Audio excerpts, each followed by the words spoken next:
hides the planets in general, the planets, and why is Earth considered a living celestial body? Well, you see, Earth is really alive because when I reach out to her, she actually responds.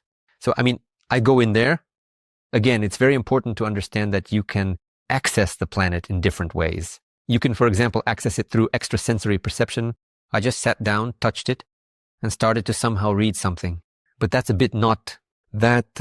I like to access everything through the higher self. Actually, I prefer to access everything through the higher self.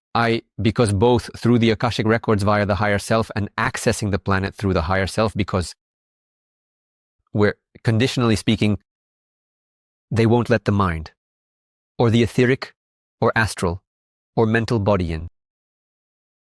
Vasya, Petya, Masha, and other kids from the family. And the Sidorovs and the Pupkins and so on. All coincidences here are completely random with names, with surnames. Where they won't let Sidorov, Petrov, and so on in, they will let the higher self of Sidorov or Petrov in because the higher self has a higher level of access. And when we enter the planet through the higher self, we feel more, we feel deeper, we feel more interestingly. And today, I was actually touching her neck and she was communicating with me. It's absolutely a living organism. It has consciousness. So I would say that the planet embodies a spirit, even like that. So I was communicating with a living spirit. It felt like I was interacting with a completely living organism that has consciousness, that has breath, that has its own perception of the world, its own going through its own experiences, planetary experiences, playing a game in the body of the planet.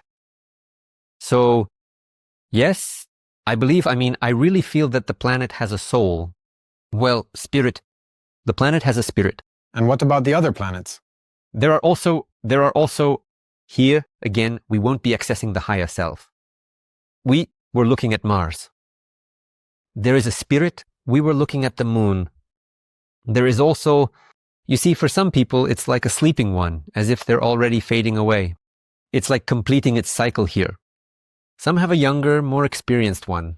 By the way, the energy is different. The character is different.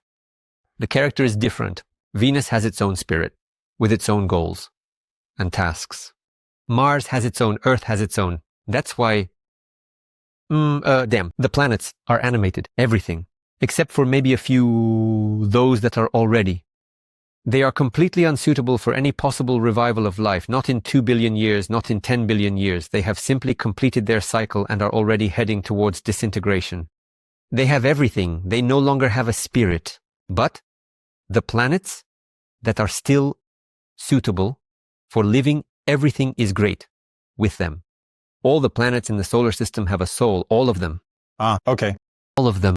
Is it true that the planets influence us in a certain way? Well, on our planet, accordingly, on us, on people. Now we're talking about astrology, right? About how the positions of the planets can influence things. Look, again, I've looked into this topic, and I'll say this. It can definitely have an influence, but the degree of that influence isn't as strong as many people think. Well, that is, so retrograde Mercury, my favorite retrograde Mercury, it can influence, and it does influence. But not so much, and not so often, and not on everyone, and so on, and so on, and so on. So, for example, I often started groups in school during retrograde Mercury, and everything was fine with them. And I started groups not during retrograde Mercury as well, and everything was fine then too.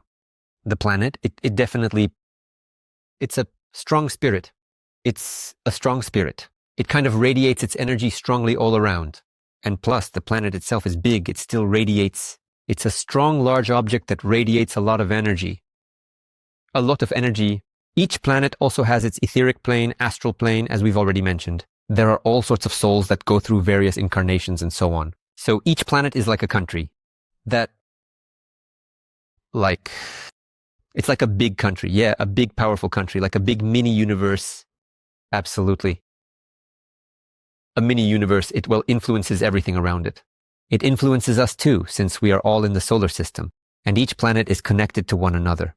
Some of these magnetic fields In general, I'm not an astronomer in that sense, but still on both a physical level and an energetic level, they have an influence. They have an influence, and each planet has a very strong energy, as we've already talked about. It just can't help but have an influence, even a little bit. But the degree of this influence is somewhat exaggerated, in my opinion, because various astrological charts on this topic come out. Well, yeah, it's kind of like it matches, but not strictly that way, that it's only this way and no other. That's why I believe that you can pay attention to astrology, certain vectors she shows, but not 1,000%, so that, you can't leave the house without checking the astrological atlas. I think that's not the case, after all. I don't think I feel. Dear friends, I invite you all to my course with a personal vision, Return to the True Self. This course has been around for over 12 years. And recently we launched it in English with my complete personal vision in 6 modules, working with blocks, working with egregores, working with the ego, contacting the higher self.